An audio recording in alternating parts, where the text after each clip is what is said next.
Hey there, and welcome. So, you've just wrapped up your 12th standard, and you're thinking about a life in uniform. That's a huge decision, a really powerful one. If you're dreaming of serving the nation, you've landed in exactly the right spot. Today we're going to break down how you can take that dream and turn it into a real, actionable plan. Let's get right into it. You know that feeling, right? That deep down pull to serve your country, to be a part of something that's way bigger than just yourself? It's a serious calling. Think of this explainer as your very first mission briefing, your guide to figuring out all the choices that are waiting for you on this incredible journey. All right, so here's our game plan. First, we're going to look at the two main paths you can take. Then we'll dive deep into the officer route, talking about NDA and TES. After that, we'll explore the Agniveer route, which is all about a 4-year service. Then comes the tough part, passing the tests. And finally, we'll get you set up for your next mission, taking that very first step. Okay, so right out of the gate, the moment you finish your 12th, you've got a massive choice to make. And it's pretty fundamental. Are you looking for a full, lifelong career in the armed forces? Or are you thinking about serving for a shorter, fixed amount of time? Seriously, this is the first and probably the most important decision you're going to make. So let's lay it all out. On one hand, you have the Agniveer scheme. That's a 4-year tour of duty. When you finish, you get a big financial package called the Seva Nidhi. But, and this is key, no pension. On the other hand, you have the regular officer recruitment. That's a permanent commission, a full career right up to retirement, with a pension. You see the trade-off, right? It's short-term service with a big exit payment versus a long-term career with that lifelong security. All right, so let's say you're leaning towards that long-term career as an officer, leading from the front. Well, there are two top-tier ways to get in right after 12th grade that you absolutely need to know about: the National Defense Academy, or NDA, and the Technical Entry Scheme, or TES. And that brings us to the next big question you've got to ask yourself. Do you see yourself as a generalist leader, training with cadets from the Army, Navy, and Air Force all at once? Or is your thing more on the tech and engineering side, which would lead you down a very specialized path in the Army? Your answer to this is going to point you towards either the NDA or the TES. These two paths are really for different kinds of strengths. The National Defense Academy, the NDA, is kind of the classic route.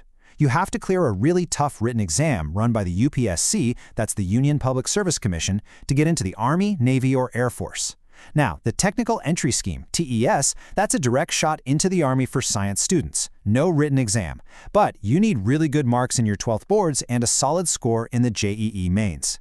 So whether you're eyeing the NDA or the TES, some things are just non-negotiable. You have to be between 16.5 and 19.5 years old. You've got to be unmarried, and you have to be an Indian citizen. A 12th grade pass is the basic minimum, but listen up. If you're aiming for the Air Force or the Navy through the NDA, you absolutely must have studied physics, chemistry, and maths. Just to be super clear on this, when we say permanent commission, we're not just talking about a job.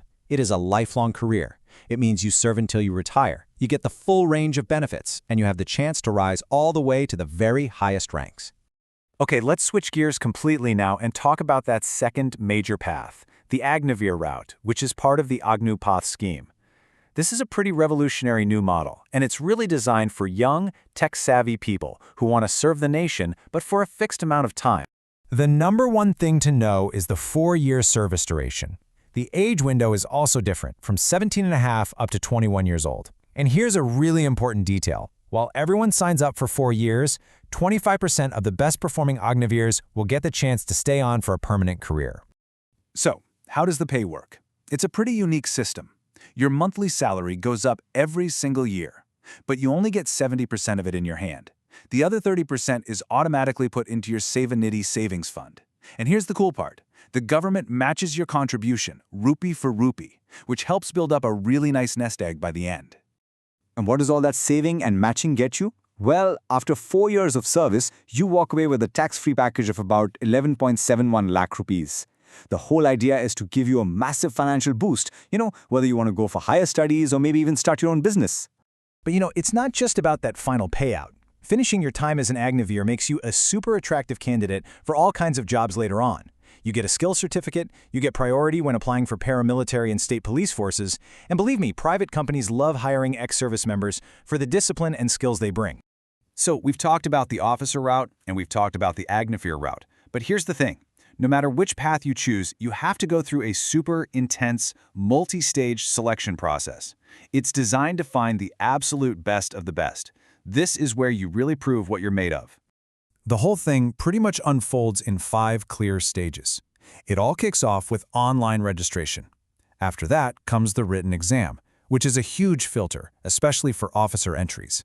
Then, you've got to prove you're physically fit and medically sound. And finally, they put together a merit list based on how you did across all of those stages combined. For all of you who are dreaming of becoming an officer through the National Defense Academy, this is where it all begins. That written exam conducted by the UPSC is a massive academic hurdle that cuts down thousands and thousands of applicants to just a handful. The first paper is just pure mathematics, and it's basically everything you learned in your 11th and 12th grade. We're talking about all the heavy hitters: algebra, calculus, trigonometry, statistics, you name it. This paper is all about testing your problem-solving skills and how clear your concepts are when you're under serious time pressure. And then you have paper 2, the General Ability Test, or GAT. And wow, this one is a beast. It covers a huge range of subjects. There's a whole section on English to test your language skills, and then a general knowledge part that includes physics, chemistry, history, geography, and what's happening in the world right now. It really is a test of how well-rounded you are. If you clear that written exam for the officer entry, you're heading to the Services Selection Board, or SSB interview. And this quote? This is probably the single most important thing you need to remember. You're not there to compete with the other people in your group. The assessors are looking at you individually against a fixed standard. They're searching for what they call officer-like qualities. They just want to see if you have the raw potential to be a leader. Okay, let's take a breath. We have covered a ton of ground. We've looked at the 2 big forks in the road, the officer and Agniveer paths, and the really tough selection process. So now, let's pull it all together and talk about what your immediate next step should be. So, to sum it all up one last time, you basically have 3 main options after your 12th. Option 1, the NDA, for a permanent officer role in the Army, Navy, or Air Force. Option 2, the TES, for a permanent technical officer role, but that's specifically for the Army. And option 3, the Agniveer scheme, for a 4-year tour as a soldier, with that chance of getting a permanent spot later. Look, knowing all this stuff is great, but taking action is what really counts. Your next mission, if you choose to accept it, starts right here at these official websites. This is where you find the real notifications, the actual application forms, and all the latest updates. Go ahead and bookmark these. They are your single most reliable source of information, period. We've laid out the entire map for you. You've seen the different roads, and you know where they lead, to a life of pride, honor, and service. So now, the only question that really matters is the one right there on your screen. What's your first step going to be? Your journey begins now.